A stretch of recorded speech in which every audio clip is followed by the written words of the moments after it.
I feel like a lot of us have memories of our parents and grandparents. I have some of my grandparents' old knives. I remember standing at their kitchen counter when my grandma was cutting up carrots for stew or whatever. I remember that knife. It's in my head with things like camping knives or hunting knives. These are things that families do together.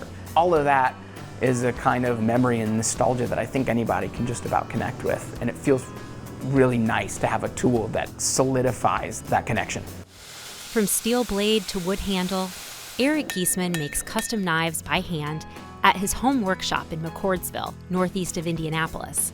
He's one of a few, if not the only craftsman, making high-quality knives in Indiana. I try to create legacy tools that people can use in their day-to-day lives and pass down to another generation of people to use and love in their day-to-day lives. I try to make tools that will outlast me, outlast the initial owner, and can go on and live a fruitful life with the next generation of people and maybe even beyond that.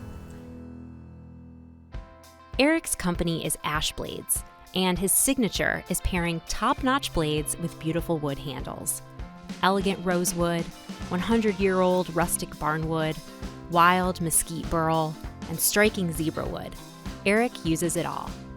He finishes his knives with polished details like copper and brass pins, geometric-shaped handles, and collars in contrasting wood.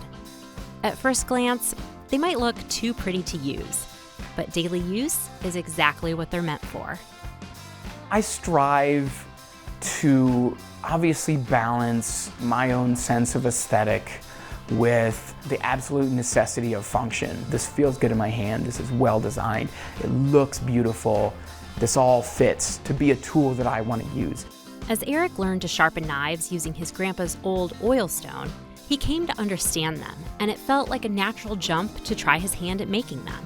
Eric left his bioscience job to start Blaeds full-time. His first knife, he recalls, was not exactly a masterpiece. I love that knife, but it's absolutely trash. But when I first finished that knife, I was so excited. I try to remember now when there's this little detail that I'm struggling to get right, I try to remember how many details I didn't get right with my first knife, but how it's still a knife. It still cuts, and I still love it.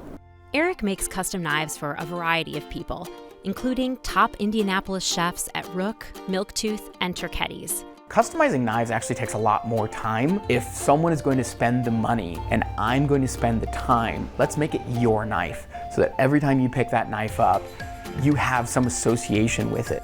I have a couple that came to me to have a set of knives made out of the extra wood left over from them making a rocking chair for their firstborn daughter. That means so much more to me than just putting a knife in front of someone and saying, here, this is your knife, buy this or don't.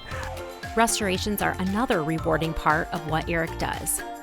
So I do a little research to try and return some of that information back to the customer, because a lot of times they don't know. It's just a knife that's been in their family for 60 years. It's always a challenge to reverse engineer and kind of deconstruct and reconstruct something that I didn't make to begin with to make it potentially better than it was originally. It's always fun to put that then back in their hands and say, there you go, this thing's been in your family for 70 years, and it's got another 70 years on it now.